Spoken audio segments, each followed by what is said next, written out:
When you're in a relationship with a narcissist, how is sickness dealt with? Now, I put it like that because we should start talking about both sides. Because, it's very unfair, shall we say. Let's talk about when they're sick first, okay? Well, when they're sick, I bet you were like a proper little bloody Florence Nightingale. I bet you took them soup, made them cups of tea or coffee, made sure their water was topped up, they're in bed, take them tissues, clear things up for them. Excuse me, hello ADHD, that sort of thing. I've even heard of some of them pretending to be ill in order to get attention. Well, it gave us the chance to be a proper little people pleaser, didn't it? And try to maintain the relationship and prove our worth to them. For them, it was just, they're sick, but now they're getting loads of attention. And they're getting what they think they're entitled to. And in a way, they're kind of right. I believe there's a sort of duty that we have to one another when we're in a romantic relationship with each other. And that goes for friendship too.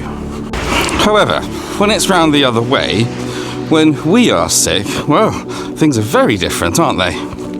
Now, I'm fairly certain it's a bit like, it depends on what stage the narcissist is at in the relationship, because there's those three phases, right? The idealization phase, the devaluation phase, and the discard phase. Because it all depends on them, because it depends on how they see you right now, what their view of you is. If you get sick during the idealization phase, they may well act a bit like a little Florence Nightingale themselves, to impress you, to draw you further in. But things are going to change down the line as they start to devalue you. They are not genuinely interested in your needs and the fact that you're ill. Not at all. And this will show up. Eventually, it will show up. And why is this? Why do they actually get us sort of like into that devaluation phase? Why does it evolve that way? Well, I just said get us. They don't get us there. They evolve into it. That's a better way of saying it. So, just like a person with ADHD, a narcissist, a pathological one, is a dopamine-hungry being. But their dopaminergic centrism is around people, whereas someone like me, my dopaminergic centrism is not around people. It's about making shepherd slings for a month, and then it's about stick fighting, and then it's about, flamenco for years, and it still is. That's more an autism thing, but you know what I mean. It's about things that engage our minds, that are interesting, that are complex, that involve intricacy and deep learning, that sort of thing. Now, I am aware that, you can be ADHD and autistic like me and have a personality disorder. I know I don't. But anyway, what I was trying to say is, this is where we can also look at, just briefly, the difference between a hyperfixation and a special interest. So the special interest thing, that's more something that's long-term, more associated with autism, whereas hyperfixation is more associated with ADHD. This means that, for example, you might just really, really love pasta, just unwanted for every meal, and after about a month, suddenly the thought of it just makes you want to gag. That is a hyperfixation. The source of dopamine, pasta at that time, temporarily was quite good. It was lovely. But any source of dopamine wanes over time because you develop a tolerance to it. Now, this is what happens with a narcissist. Yep, that's what happens. It's just that, like I said, it's a centrism around people. They get their dopamine and derive it from people to support their false self. Supporting their false self occurs in the beginning, in the idealization phase, with them idealizing you and feeling idealized by you. And what this does is it performs the role of an ego defense, as idealization does. It helps them turn their focus away from everything that's unintegrated and terrifying in their psyche. However, as a dopamine source, they build a tolerance to you, and so slowly you don't have the same effect.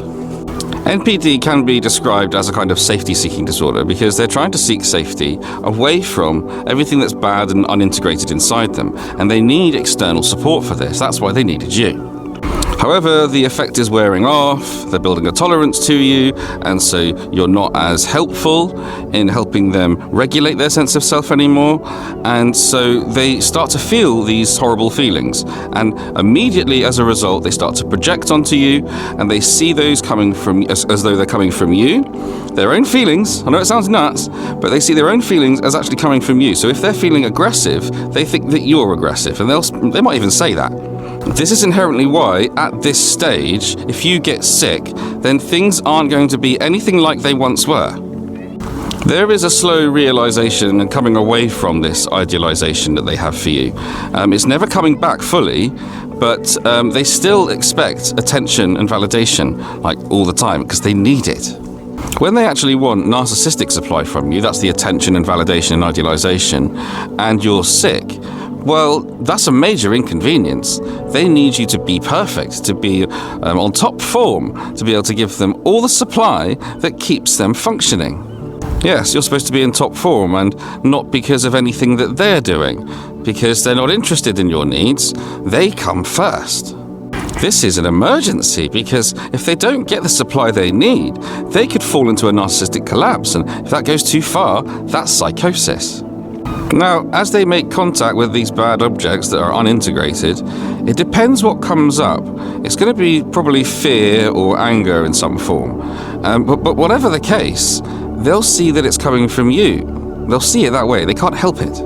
So, if they feel fear, they'll probably see you as being fearful, but they've got no empathy, so they'll probably avoid you because they can't deal with anything that's difficult like that. It makes them feel very uncomfortable. If they encounter anger or aggression inside, they'll see things as though it's all coming from you, that in fact you are angry or aggressive, and so they'll probably start to think that you're doing this on purpose. When it comes to that side of things, you wouldn't believe the stories I've heard. They would make your toes curl. What about the discard phase? Well, briefly, at this point, they're pretty much turned over completely to sadistic supply. You know, there are two types of supply. There's narcissistic supply, there's attention and validation and everything, then there's sadistic supply. This is where they devalue you, and at this point, it's going to be very open. At this point, they believe that you are no longer worthy of being a source for them of narcissistic supply. You're not ideal in any way. You're nothing to them. This is horrible, but it's true. And they want to discard you. They get an urge to do it. And so this is when they actually start the smear campaign. It's not something they usually do afterwards. They can, but it's more than likely it's just during. And it takes a while. They have to be going around your entourage and people when you're not around, and planting little seeds.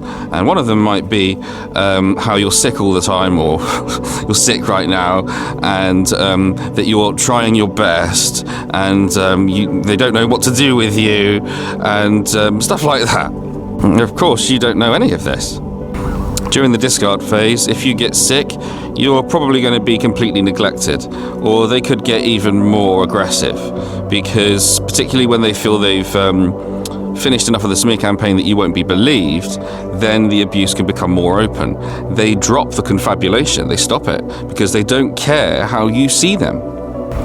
Within any regard to the life cycle, if you want, the parasitic life cycle of a narcissist, during the relationship, the discard phase is during that phase where they really ramp up the abuse. Sick or well, it doesn't matter. Anyway, it's been a really long video. I hope it's helpful. And I hope you're out of the relationships, and I hope you're healing. Bye for now.